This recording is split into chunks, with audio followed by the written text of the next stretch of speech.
Europe 1, il est 8h34. La revue de presse de Natacha Polony. Bonjour Natacha. Bonjour Thomas, bonjour Julie, bonjour à tous. Ce matin, une de vos journaux. Alors, il y en a qui ont trouvé le paradis. Libération, le plein emploi existe. On l'a trouvé au Danemark. Oui, le paradis existe, mais il n'est pas ici. Le Parisien, inégalité scolaire, l'échec français.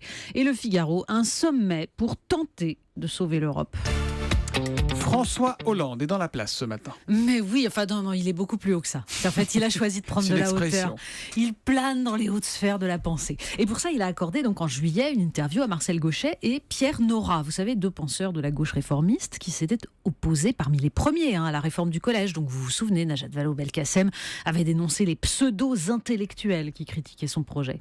Et bien là, ils sont redevenus donc des vrais intellectuels à part entière pour permettre au président de démontrer que, comme il l'explique, son mandat a un sens. Alors Le Monde publie des larges extraits de cet entretien avec la revue Le Débat, où l'on découvre un art consommé de vider les mots de leur substance, socialisme, patrie, tout devient étrangement flottant. Alors la gauche de la gauche, c'est un simple casseur. Lui, au contraire, il promet de limiter les inégalités générées par le libéralisme. Comment ? Mystère. Et puis, il s'est trouvé un slogan. La France fraternelle. Parce que, nous dit-il, la liberté et l'égalité, tout le monde sait ce que c'est. Ah bon ? La fraternité, explique-t-il, c'est le sentiment d'être ensemble, frères de destin. Ça sonne bien, hein ? Et puis on tourne la page et on tombe sur une tribune publiée donc par Le Monde et intitulée « La gauche agonise depuis qu'elle s'est coupée des idées ».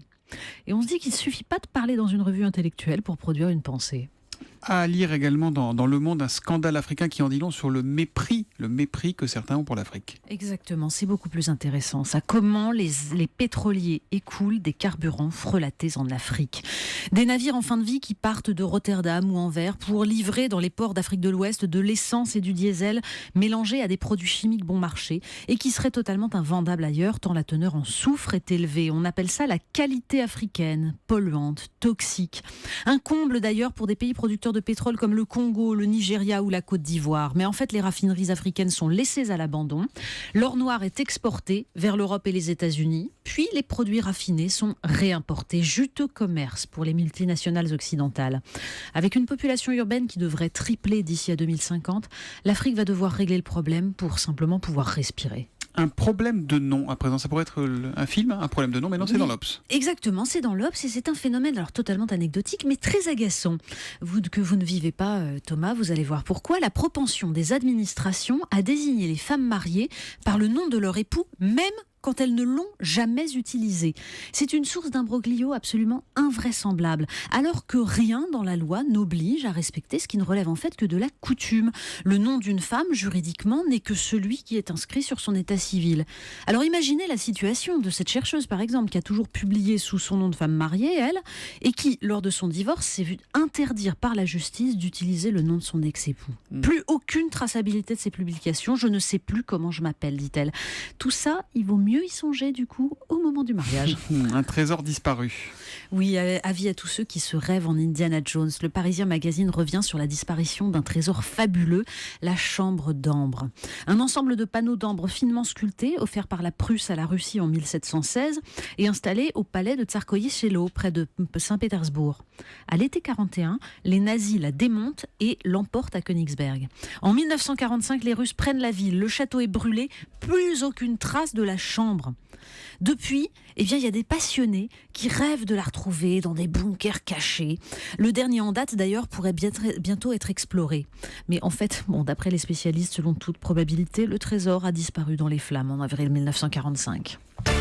Pour finir, un sujet qui concerne Laurent Cabrol qui vous écoute attentivement. Exactement. C'est le site Slate qui s'interroge sur une de nos passions les plus étranges, les applications météo. Vous savez que certains les collectionnent, parce qu'en fait, le fin du fin, c'est de comparer. Et d'autres se branchent carrément sur les applis destinées aux agriculteurs, avec taux d'humidité, vitesse du vent.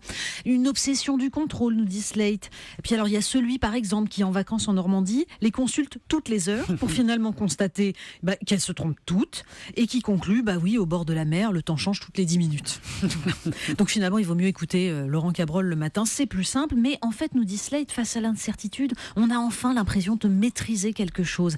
Ça rassure finalement beaucoup plus qu'un entretien du président de la République. Dites-moi, Laurent Cabrol, vous travaillez avec des applications ou avec votre grenouille, vous ? Ouais, je préfère ma grenouille. Vous savez, il y a deux types d'applications, celles qui sont faites par les ordinateurs et celles qui sont faites par les hommes. Donc choisissez les applications faites par les hommes plutôt que par les ordinateurs. Et le plus appliqué des hommes, il est sur Europe 1 pour la météo, c'est Laurent Cabrol. Et ça marche beaucoup mieux. Laurent, et merci Natacha qu'on retrouve lundi. À lundi. À lundi.